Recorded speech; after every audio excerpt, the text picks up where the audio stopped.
Salam saudara dikasihi Tuhan. Saudara pernah merasa depresi? Saya mau mengajak saudara membaca Mazmur 43 ayat yang kelima. Mengapa engkau tertekan, hai jiwaku? Dan mengapa engkau gelisah di dalam diriku? Berharaplah kepada Allah, sebab aku bersyukur lagi kepadanya, penolongku dan Allahku. Saudaraku yang dikasihi Tuhan, salah seorang hamba Tuhan yang paling banyak tertekan, yaitu Daud. Dia tertekan oleh karena dia diperlakukan dengan sangat sewenang-wenang oleh Saul. Dia tertekan oleh karena ditinggalkan banyak teman-temannya. Dia tertekan oleh karena masalah keluarga, anak-anaknya semuanya. Itu semuanya yang membuat dia tertekan, saudaraku. Tetapi dia berkata, aku tidak boleh berlama-lama tertekan. Hai jiwaku, jangan gelisah dalam diriku. Nah, saudaraku dikasihi Tuhan, ketika kita sudah tertekan, sebetulnya itu tanda-tanda bahwa kita mengalami kemerosotan kerohanian. Oleh sebab itu, bagi kita untuk mencegah supaya jangan tertekan ataupun depresi, yang pertama adalah mengucap syukur. Mengucap syukur senantiasa kepada Tuhan dalam segala keadaan. Filipi 4 ayat 4 berkata, bersukacitalah senantiasa di dalam Tuhan. Sekali lagi kukatakan, bersukacitalah.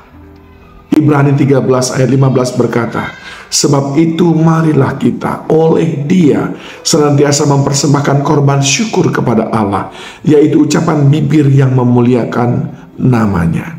Orang yang bersyukur itu berarti orang yang berkata, aku bisa menerima sekalipun hal-hal ini menyakitkan hatiku. Aku bisa menerima sekalipun hal-hal ini tidak terpahami olehku. Aku bisa menerima sekalipun hal-hal ini berat bagiku. Aku bisa menerima karena aku percaya Tuhan ada di pihakku. Itu sebabnya dia mampu bersyukur. Yang kedua, untuk kita mencegah supaya jangan depresi, ayo kita belajar terus mengarahkan pandangan kita hanya kepada Tuhan saja. Depresi sering terjadi oleh karena beratnya kehidupan, perlakuan yang tidak baik, perkataan kasar, perlakuan kasar, direndahkan orang lain, dan macam-macam yang membuat kita depresi. Dan juga ketika kita mendengarkan banyak pengaduan-pengaduan fitnah dari orang lain, bahkan kita bisa depresi hanya karena mendengar masalah orang lain yang terus bertubi-tubi, lalu kita pun ikut memikirkannya. Tetapi saya mau katakan pada saudara, ketika kita mampu mengarahkan pandangan diri kita hanya kepada Tuhan, maka kita mampu menyerahkan semua itu, entah pergumulan kita atau pergumulan orang lain, kita mampu serahkan semuanya kepada Tuhan. Dengan sebuah keyakinan, Roma 8 ayat 28, bahwa kita tahu sekarang Allah turut bekerja dalam segala sesuatu untuk mendatangkan kebaikan bagi mereka yang mengasihi Dia, yaitu bagi mereka yang terpanggil sesuai dengan rencana Allah. Saat ada beban kehidupan, fokus kita itu bukan memikirkan bagaimana beban kehidupan itu selesai, tapi fokus kita adalah bagaimana kita mestinya terus mengasihi Tuhan. Saat kita mendengar masalah orang lain, fokus kita bukan bagaimana menolongnya keluar dari masalahnya dengan memberikan bantuan ini dan itu. Tapi yang pertama yang menjadi fokus kita adalah bagaimana mengajak orang itu tetap mengasihi Tuhan dalam pergumulannya yang berat itu, sehingga kita bisa terus menghidupi rencana-rencana Allah dalam hidup kita. Bukankah Allah tidak pernah salah? Jadi ketika ada beban yang berat itu pada kita, itu bukan sebuah kesalahan, tapi itu semuanya bagian dari proses yang Tuhan izinkan untuk kita mendapatkan segala yang baik yang datang daripada Tuhan. Dan yang ketiga, untuk mencegah depresi adalah kita harus belajar menjaga hati ini. Amsal 4 ayat 23 berkata, jagalah hatimu dengan segala kewaspadaan, karena dari situlah terpancar kehidupan.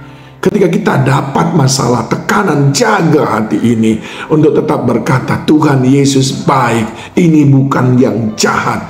Aku tahu rencana Tuhan damai, sejahtera, sukacita. Sehingga tidak ada mengeluh, tidak ada protes, tidak ada berburuk sangka kepada Tuhan, kepada sesama. Atau kita akan mendengar masalah orang lain, jaga hati kita untuk senantiasa berpikiran yang baik tentang orang itu. Maka yang terpancar bukan wajah yang lesu, tapi yang terpancar adalah kehidupan yang tetap mengandalkan Tuhan.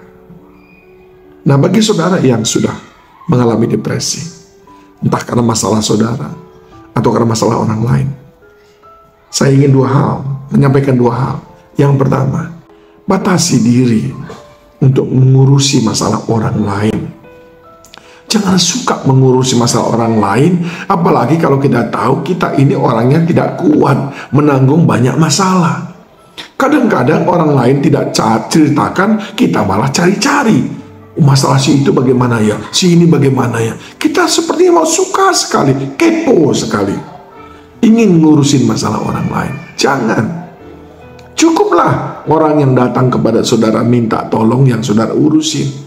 Orang yang tidak datang kepada saudara untuk minta pendapat, minta tolong, lalu kenapa kita urusin? Lama-lama itu menjadi beban kita sendiri. Itu sudah otomatis.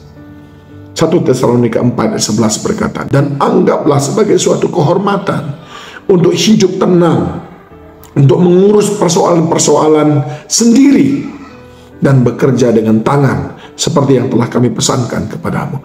Uruslah persoalan kita sendiri. Jangan suka mengurusi urusan orang lain. Dan cara mengobati yang kedua adalah, mungkin kita perlu bantuan klinis. Karena depresi itu juga bisa ditolong oleh obat-obatan medis. Mungkin kita perlu konseling dengan psikiater dan lain sebagainya. Mungkin kita perlu ditolong. Oleh sebab itu saudaraku, mari. Depresi itu bukan untuk anak Tuhan. Karena Tuhan memberikan damai sejahtera dan sukacita kepada kita. Ayo cegah depresi dengan cara mengucap syukur selalu, mengarahkan pandangan hanya kepada Tuhan, dan menjaga hati kita. Tuhan Yesus memberkati saudara.